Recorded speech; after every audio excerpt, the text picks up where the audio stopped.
This is Robert Mardlacci, the Mindshare Learning Report here at the Mindshare Workspace. And welcome to this special Mindshare TV InnovateHERs podcast series, episode number 10, with from the book co-authored by Kathy Hurley and Dr. Bobby Kirshan. And today we're in conversation with our special guest, Lezli Baskerville, President and CEO of the National Association for Equity in Higher Education, and Pam Meyer, founder of eMindset's Academy, garnering insights on why purpose-driven women, entrepreneurial women, rise to the top.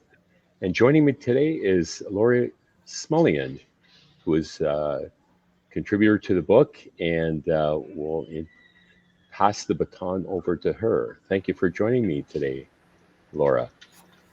Hi, Robert. Thank you so much for taking the space to host us today. We're thrilled to have this conversation and thrilled to be joined by Pam and Lezli, two amazing innovators who are focused and featured in the book.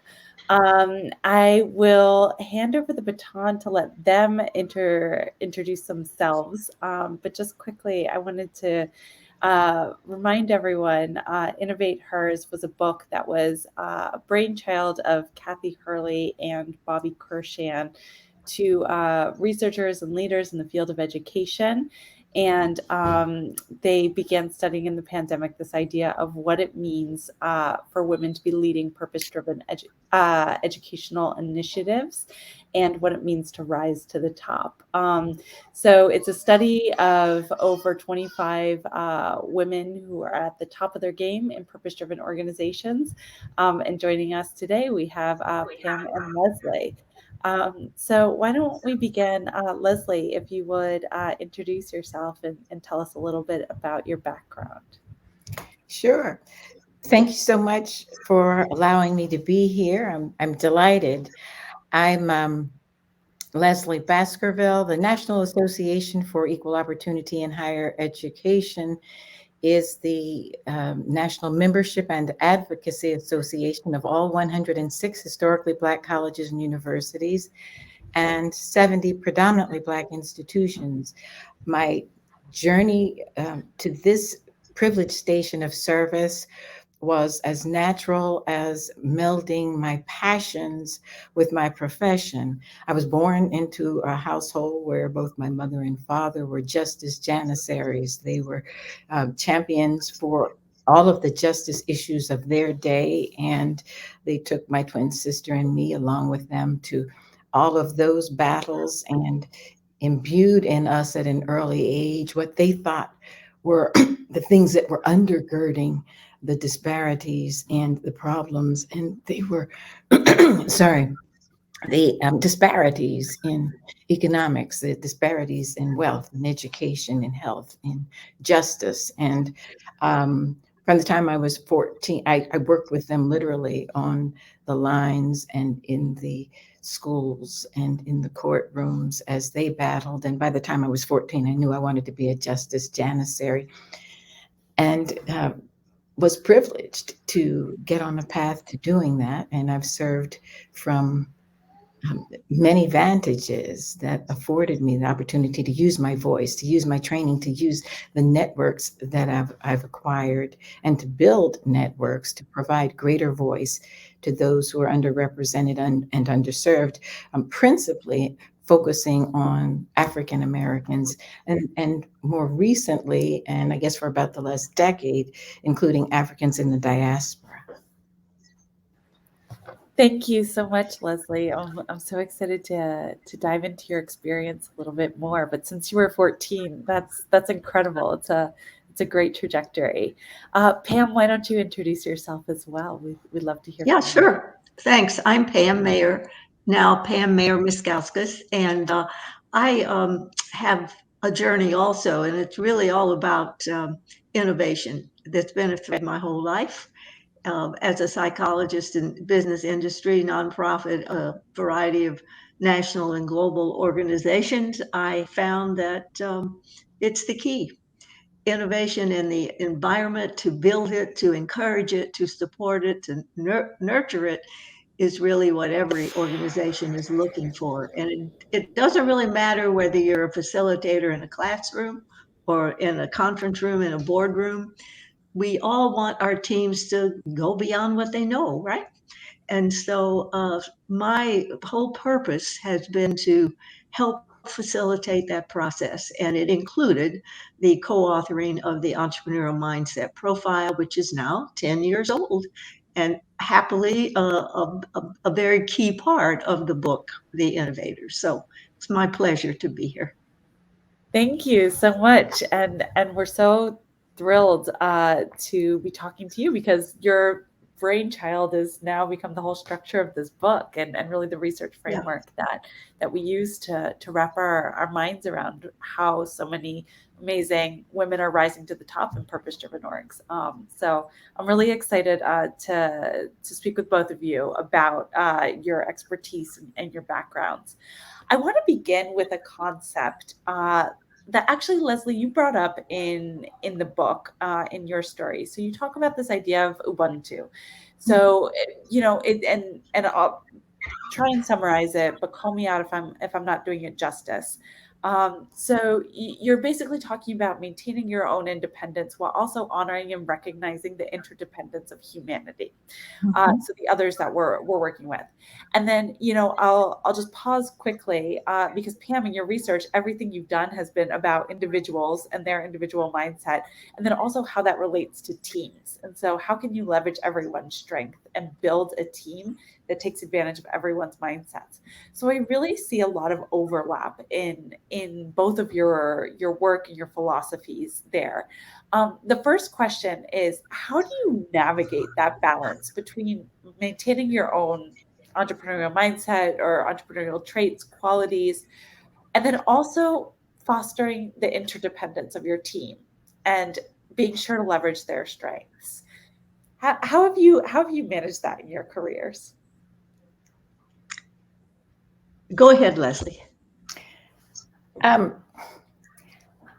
I think by looking at the independence and the interdependence from the vantage of Ubuntu, it has made it easier than if I approached independence versus interdependence, for example. So under the theory of Ubuntu, it's merely, and it's a South African expression, and it acknowledges that I am because you are, and that we are one. And it suggests that we're one, and that working collaboratively and celebrating each other and gifting to each other, solving problems with each other, raising resources, all of the things that we do as entrepreneurial women, discussing ideas. You're respecting that whether we disagree, whether we have some fierce disagreements, we have a love, a kindred spirit. We are one, we are interdependent in that respect. And it also recognizes that the beauty and the strength of Ubuntu is our individual strengths. And so we come together with our individual strengths, we celebrate them, we bring them, and anytime we're building teams, we're looking for teams, not of persons that mirror us in any regard. It's skill sets, race, ethnicity, socioeconomic strata, culture. We're not looking for that. We're looking for those who bring complementary skill sets, and sometimes even opposing opinions, because it's good to have someone in the room who doesn't necessarily agree. But that's the strength of Ubuntu. And so it does not put those who use that, or those whose walks are undergirded by Ubuntu, don't see it as, well, there's the us, but I want my independence to shine through. It's one. Mm-hmm. Thank you so much for sharing that. Pam? Yeah, I'd like to build on your concept there, Lezli, of complementarity, because we often say, and when we work with entrepreneurial mindset with teams, we often say, as an individual, I can't have it all. I mean, I have my strengths, as you've indicated, but as a team, we can have it all. Yes. And so that is where the complementary idea that you've raised, I think, comes up for us. And so that there is no way that we as individuals can portray every one of the personality traits, every one of the skills to the highest possible degree, because we're people with very independent kinds of profiles and capabilities, environments, opportunities, all these things. But as a team, we actually can experience the wholeness of that creative way of thinking. And it just gives the team momentum and opportunity to appreciate our differences as positives rather than negatives. And that's what I really enjoy most about that interdependence idea. Great. So my follow-up question for you is these ideas are really beautiful because they come from this spirit of collaboration. And so I'm curious if you think that men and women approach this challenge of managing interdependence and independence differently. So if men do it differently than women do it, or in your experience, it's the same. Pam, share your wisdom first. Well, I can just tell you that having worked across, I don't even want to count how many teams in business, industry, nonprofit, and so on. I don't ever think about it as gender differences specifically. I think about it as individual differences can be multiplied when combined, as I've indicated. And I know there's some data in the research in the book around gender differences, and I don't dispute that certainly, but I also don't feel that is the primary focus of a group or a team when they're trying to work together, because you're going to find a variety of profiles in their capabilities. And so it may be, as the book and the research indicates that has been done in our book, that there are specific personality traits and skills that women bring. And I absolutely agree with that.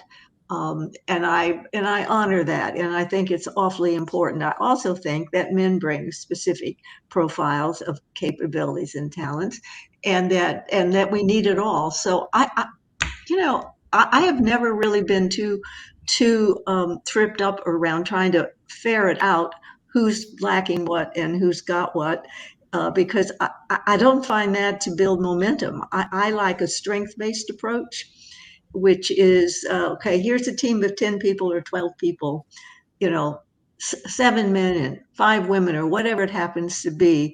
But our real diversity is not about gender, race, ethnic origin, and so on. Our real diversity is all of these various ways we think and understand how to approach innovation. And if we can key in on that, I think everything else becomes less important. Well said. Fascinating. And I always talk about diversity being our strength here in the Mindshare workspace, where we have people from all over the world, business Yeah. types of from various sectors, and that truly is our strength. Although I think women tend to listen better than men, and I can say that coming from men. But I'll segue into the next question. Both of you have led Well, I just groundbreaking. wanted to add a Sure. point from my unique vantage. And certainly I agree with Pam, and I'm familiar with the data that you discussed, and of course, read your report. I think that while I agree with what you're saying, and certainly Ubuntu at its highest level takes away the distinctions based on gender and focuses more on ability and what you're bringing. But having served in historically Black organizations and worked predominantly in historically Black communities, for example, as the general counsel to the NAACP, as the counsel at the Lawyers Committee for Civil Rights under Law, working with the 7 historically Black faith denominations, and previously as general counsel to NAFIO before I came inside as president and CEO, working on voting rights, working on the hard issues, but working on the Divine Nine, the historically Black fraternities and sororities. Many of those environments, especially the faith institutions, historically Black faith denominations, are male dominated, and are the infrastructure is built so that women are expected to play different roles than are their male counterparts. But there are also tremendous opportunities to serve. Many people looking at the situation say that, yes, women have an overabundance of opportunities to serve because the women are doing the work. There's a hierarchical structure where men predominantly come together and set it. And so, and that comes, it puts a burden, an extra burden on women to be heard. But I think the Black women navigated well. And I think as we're going further into the 21st century, and there are more discussions about unintentional discrimination, we're making progress. But I just think it's important to talk about, because of the cultures, and coming from an African culture, which is male dominant, we see some of the remnants of that. Lezli, I super appreciate you bringing up that point, because I think there are structures that we are socialized into, right? If you want to look at it that way. And so one of the things that we saw in the EMP is that the independence men's rated a lot higher on the independent structure. Mm-hmm. And I would, that's a skill, not a trait, which means it's a little bit more malleable, right? So that's something that we build or grow into as we grow up. And so if that's, where men are channeled, then we look at women, and that's where the spirit of the question comes from, is do you see things differently, right? And do you approach things differently, and how what can we do to honor and raise that, instead of changing it and trying to increase our independence, right? How can we put a counterweight and really make sure that we're fostering this interdependence too, which is something that, in my experience, women do beautifully, really well, and it's a strength. Great, Robert. I'll turn it over to you for the next question. Fascinating. Thank you so much for that added insight, Lezli. Both of you had led groundbreaking initiatives in your field. Pam, your work with the EMP provided a much needed academic framework to study innovative leaders through the lens of the entrepreneurial mindset. Lezli, you've been a nationally awarded champion for justice and inclusivity. Given your experiences, do you think transformative leaders are born, or are they made?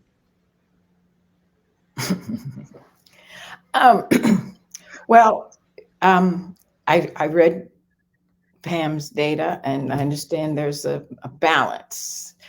Some people believe that you're born, others don't.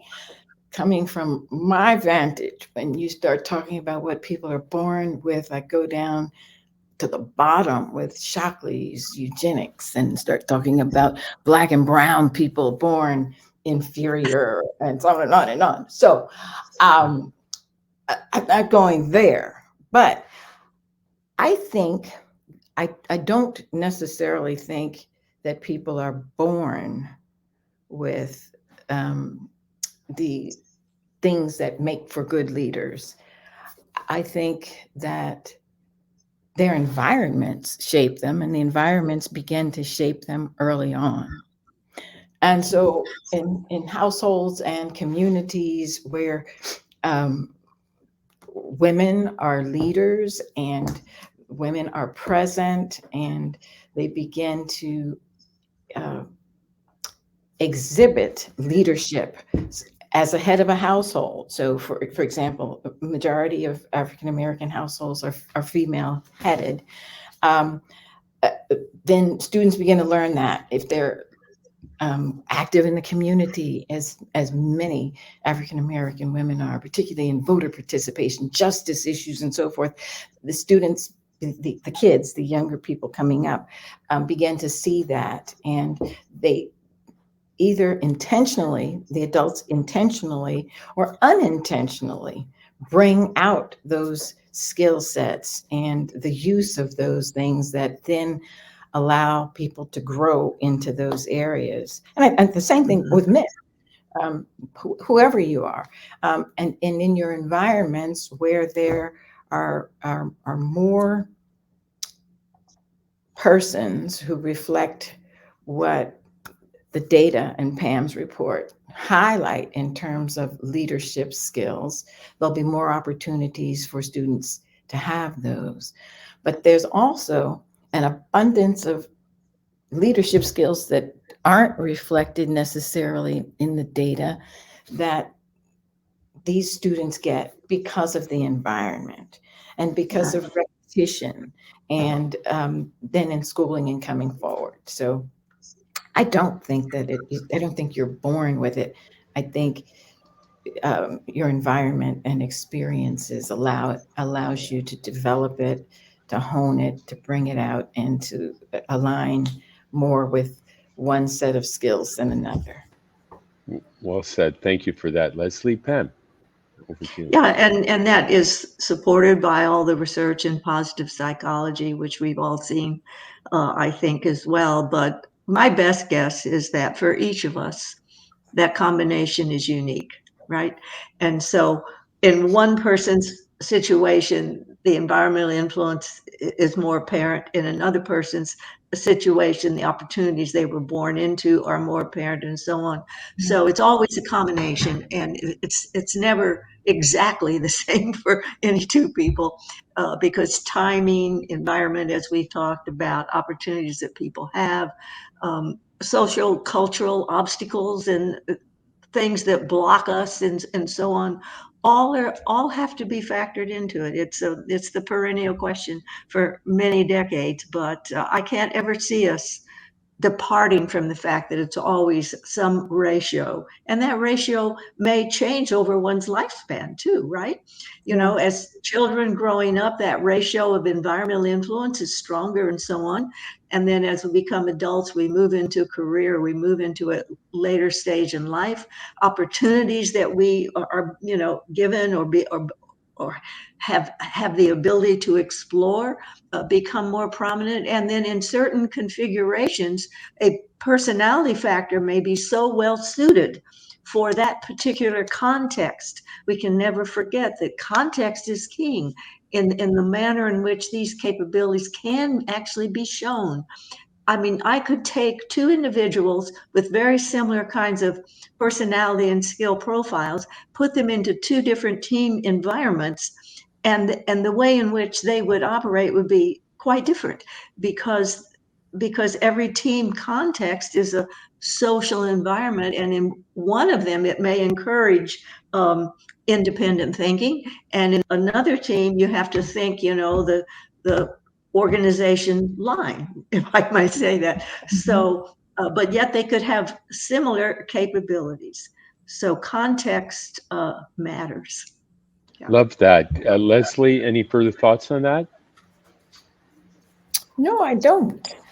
Okay, well, I was going to suggest that growth mindset, it plays a part in that, as as the runway gets shorter in life, and your openness to, the growth mindset and innovation, Right. is so Right. important. Yes. And as you know too, Robert, some of that growth mindset is culturally induced and influenced. In some cultures, there is more emphasis in the growth mindset than in others, and that kind of thing. So I think that's a very good example of what we're talking about in terms of opportunity.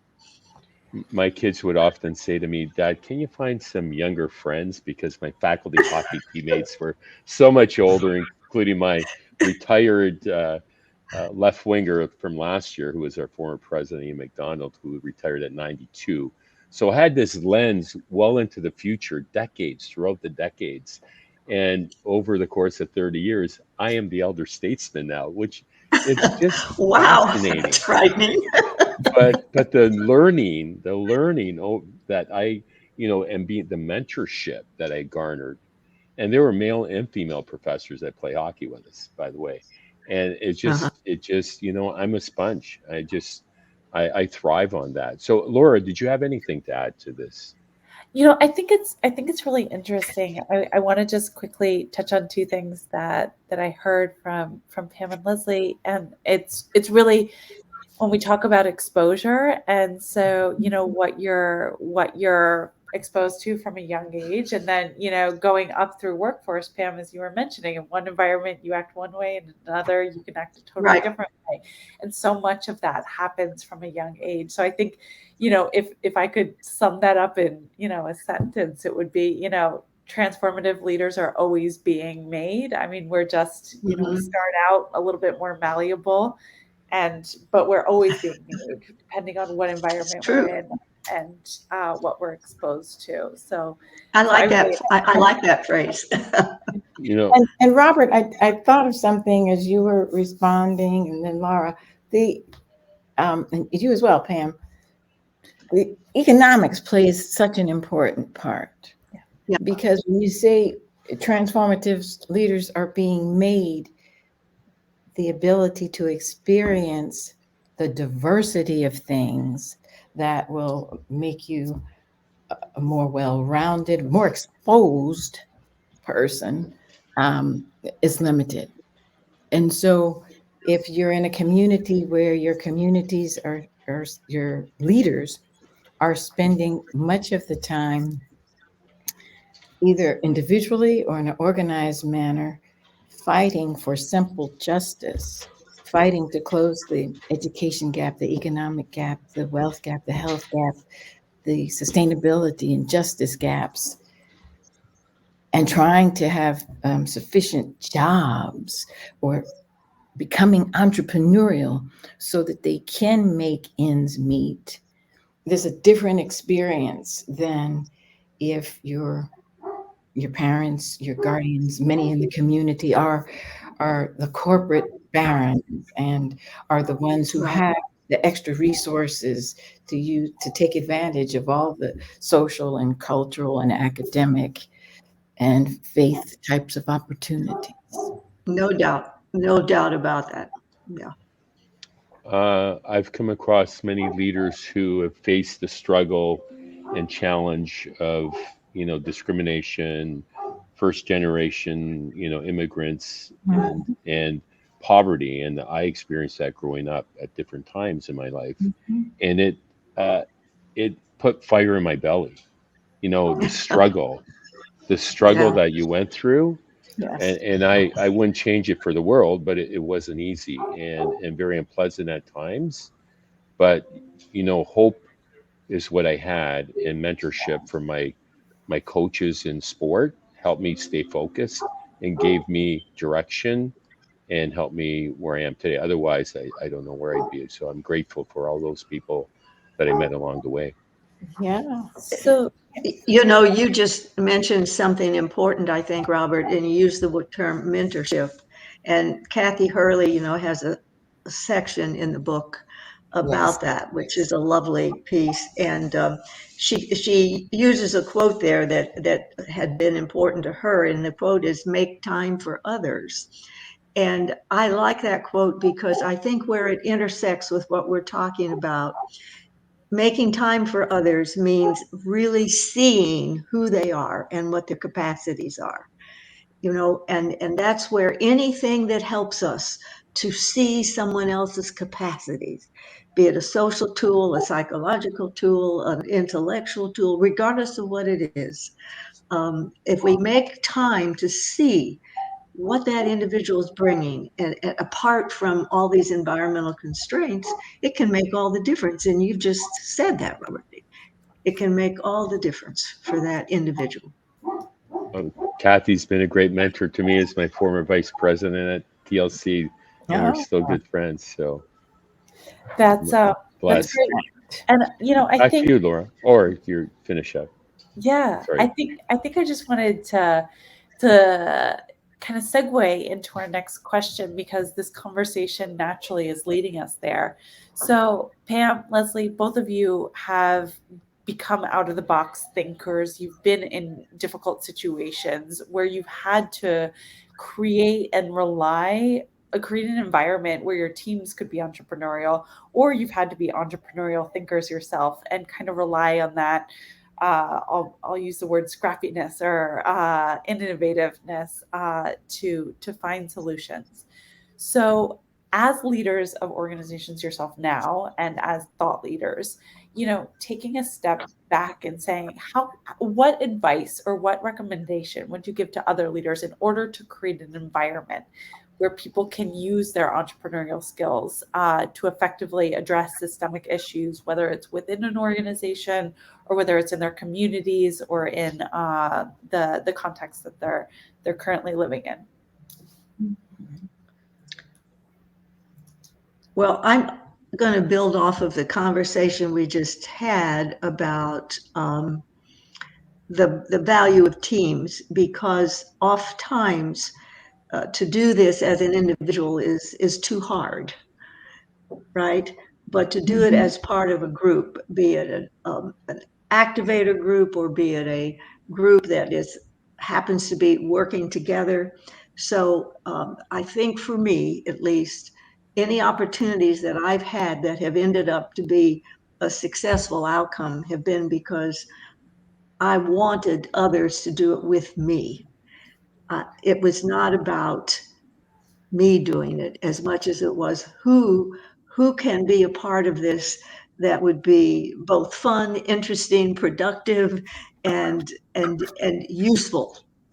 So keeping that team mindset as opposed to how can I outshine or how can I outdo or outcompete or look better than and all of that, it is a dead end. and the productive end is how can I join with, how can I connect to, how can I build relationships to help get to the goal line. And that would be my own personal view of it. Thank you so much. That's really great. Lezli? Yeah, and I'd like to just build on that. And so when you talk about the joining, the connecting, I would encourage them early on to assess what their strengths are and what they bring, and then look at what they're going to the results and come up with numeric quantifications. So for me, I'm trying to close the gaps. I'm trying to come up with a more just economic systems and distribute the wealth differently and those types of things. But it's so important that when you go into what you're in your group and you're trying to lead others, you've got something to measure it with. The other thing is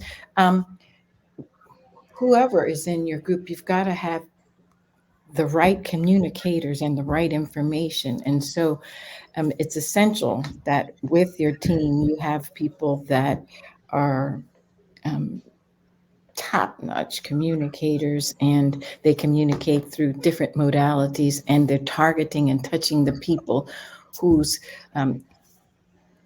opinions you want to change, or whatever is the outcome. If you want to strengthen people, whatever it is you're seeking, so that the communication, and so that you're not doing something in a vacuum and impacting a small number of people, but so that you can leverage it to a much broader audience.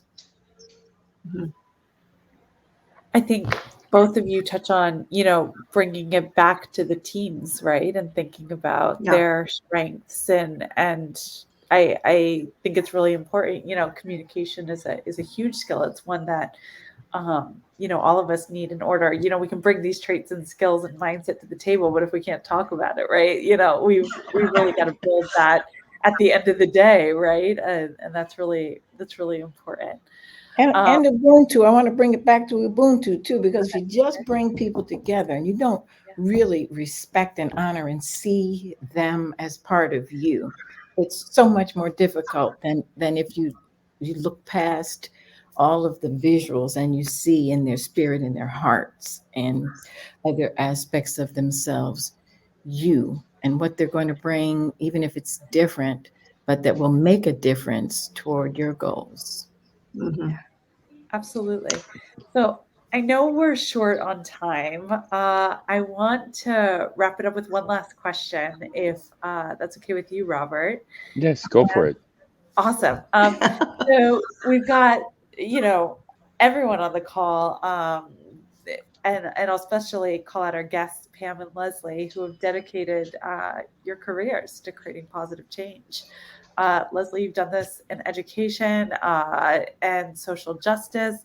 Pam, you've done this in understanding, fostering entrepreneurial mindsets. So, as you're reflecting on your legacies and your communities, and looking backwards, when you look at entrepreneurial mindset, what impact do you hope that this has on future generations, and how do you see this mindset evolving in the future?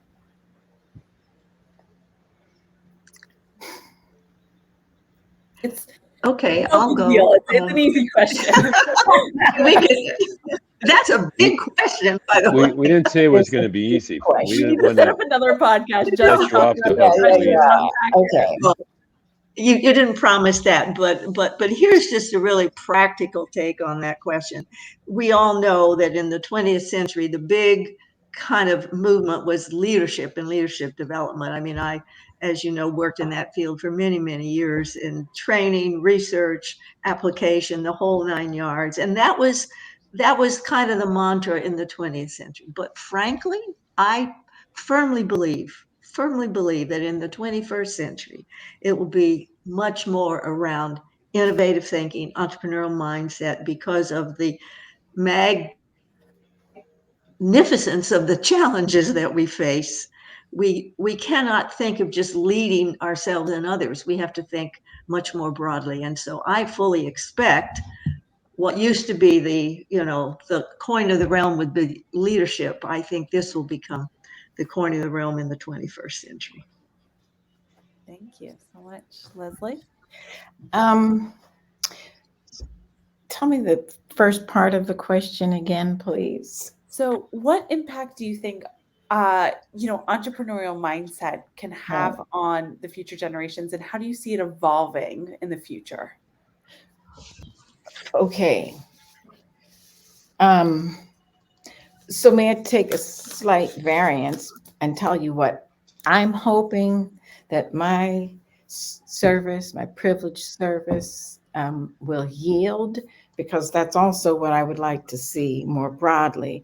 And that is closing the gaps that I've spent my years working on. And so the education gap, the economic gap, the employment gap, the wealth gap, the health gap, sustainability gap, justice gaps, closing them, but most especially the economic gap, because our challenges, they basically flow from an absence of cash or credit and an inability to get more cash and more credit. And that ties in with entrepreneurship, because and innovation. Pam talks so much about innovation. You got to be innovative, even if you have an abundance of cash. If you're wealthy, you still have to be innovative. But if you have fewer dollars, you have to be even more so. So I want to close those gaps, number one. And the second part is to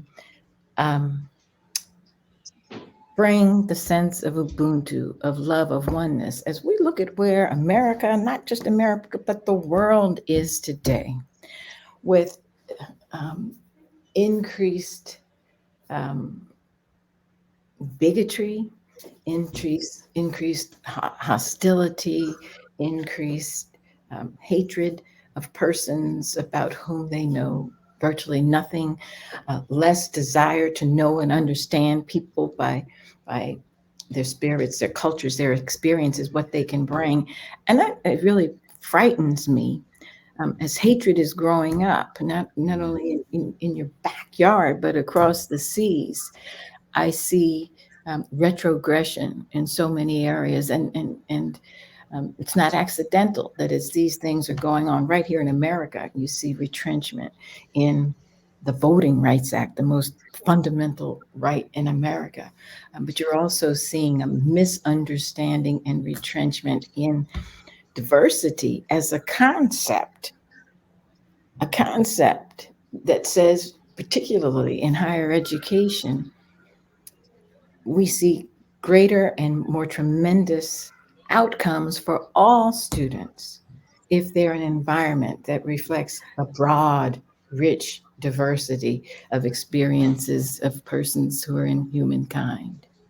Yeah, absolutely. Oh, that last point hits. As a former educator, I definitely share that. And thank you both so much Well said.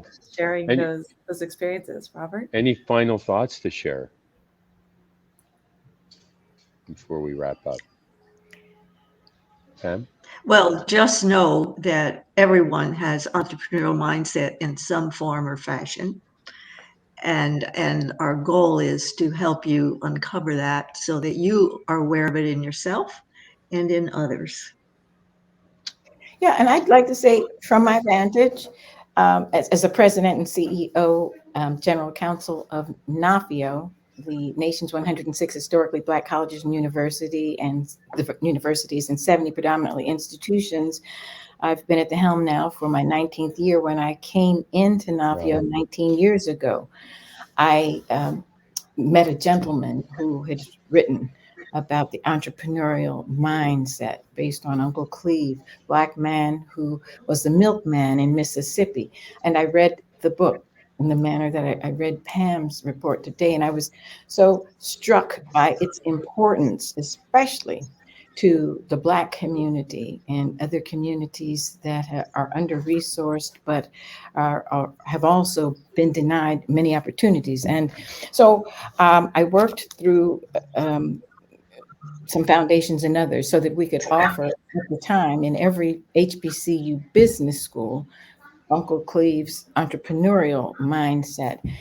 And after watching that for a couple of years, I said, this really doesn't need to be confined to the business departments. And so we wanted it from the boardroom and across all of the rooms. And so a number of HBCUs did that. I think it's critical, especially for the Black community, to find their entrepreneurial inner beings, develop and accept an entrepreneurial mindset, because that's what's going to help us to move out of a position of being under-resourced and help us to accelerate the building of businesses and our communities.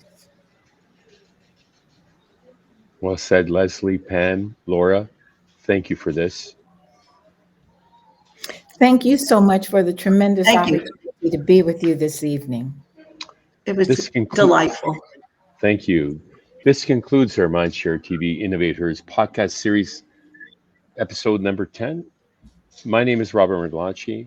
Be sure to check out InnovateHERs.org to get your personal copy of the awesome book, InnovateHERs, Why Purpose-Driven Entrepreneurial Women Rise to the Top, and take advantage of the many free resources that are also available. Until next time, stay healthy, stay safe, and keep the learning curve steep. Thank you.